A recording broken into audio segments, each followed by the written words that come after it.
আসসালামু আলাইকুম। আমি তোমাদের আদরের বোন মিতু সিলেট থেকে বলছি। রাহি রাইফা ব্লগ চ্যানেলে তোমাদের সুস্বাগতম। কেমন আছেন সবাই? আশা করি কাছে বন্ধুরে যে যেখানে আছেন আল্লাহর অশেষ মেহেরবানিতে অনেক অনেক ভালো আছেন।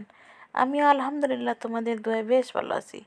তো বরাবরের মতো নতুন আরও একটি দিনে নতুন আরও একটি ব্লগ ভিডিও নিয়ে চলে আসলাম তোমাদের মাঝে।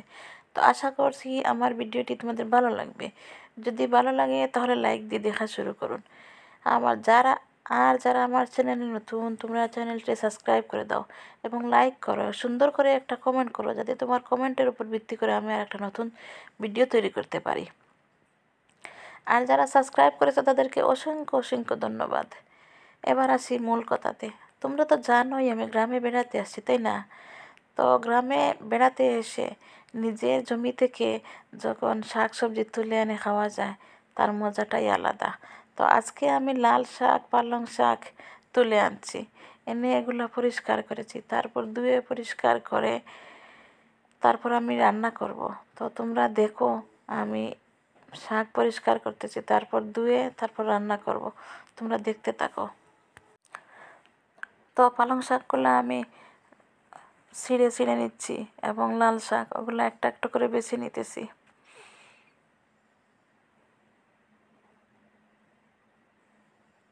সাথে আমার মেয়েও আছে, আমার মেয়েও পরিষ্কার করতেছে, কাজ করতেছে। মেয়ে মানুষ বলে কথা, এসব যদি না করে তাহলে চলবে? এজন্য আমার মেয়েও করতেছে, পারুক আর না পারুক সাথে থাকবেই।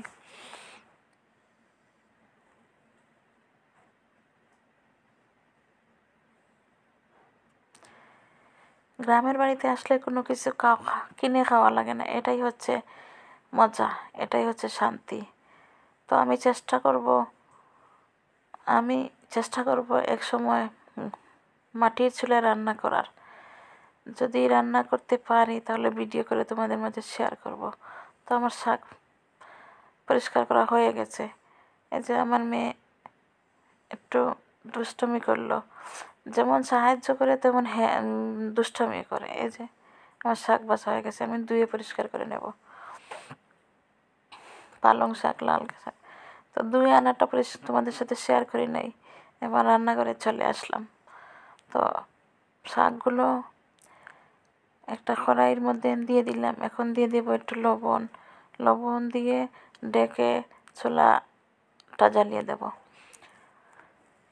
তো এইভাবে সিদ্ধ হয়ে গেলে তারপর এখন চুলাটা জ্বালিয়ে দেব।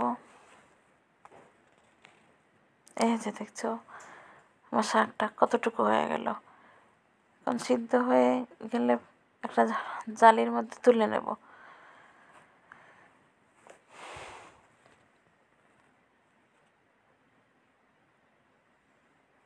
শাকের ভিটামিন থাকার জন্য পানিটা আস্তে আস্তে অল্প আছে শুকিয়ে নিয়েছি, যাতে পানি ফেলে দেব না, পানি ফেলে দিলে শাকের ভিটামিন চলে যাবে এজন্য। তো এবার একটা ফ্রাই প্যান বসিয়ে নিলাম, ফ্রাই প্যানের মধ্যে এখন তেল দিয়ে দিলাম।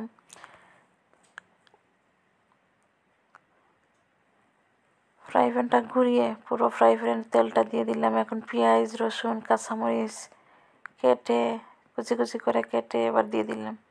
এখন পেঁয়াজ, রসুন, কাঁচামরিচ ওগুলো ভেজে নিয়ে তারপর সিদ্ধ করা শাকটা দিয়ে দেব। তো এখন পেঁয়াজটা যাতে নরম হওয়া পর্যন্ত অপেক্ষা করতে হবে, লাল করে ভেজে নিতে হবে। পেঁয়াজ, রসুন, কাঁচামরিচ এগুলো লাল করে ভেজে নিতে হবে। তো একটু কালো জিরাও দিয়ে দেব, যাতে ফ্লেভারটা ভালো আসে। এবং কালো জিরা হচ্ছে মৃত্যু পরে প্রতিটা রোগের ওষুধ। এজন্য আমরা শাক ভাজি, ডাল, বাগারে এরকম যদি আমরা কালো জিরা দেই তাহলে খাবারটাও অনেক টেস্টি হয়, শাক ডাল ওগুলো অনেক টেস্টি হয় আর অনেক রোগের উপকার হয়। তো পেঁয়াজ, রসুন, কাঁচামরিচ এগুলো ভেজে নেওয়ার পর এবার সিদ্ধ করে রাখা শাক দিয়ে দিলাম। এখন আস্তে আস্তে শাক এবং মশলার সাথে ভালো করে মিশিয়ে নেব। তারপর অল্প আছে রেখে পানিটা যাতে শুকিয়ে যায়, শাকের যে পানি আছে এই পানিটা যাতে শুকিয়ে যায়, বারবার নাড়াচাড়া দিয়ে এইভাবে করে মিশিয়ে নেব। আজ আর কিছু বাড়াবো না, শুধু শাক ভাজি করে দেখালাম এর সাথে যদি বেশি কিছু করতে যাই তাও তোমাদের ভিডিওটা লম্বা হয়ে যাবে। তো এ পর্যন্তই। তোমরা ভালো থাকো, সুস্থ থাকো, আমার ভিডিওটা ফুল ওয়াচ করে দেখো। আল্লাহ হাফেজ।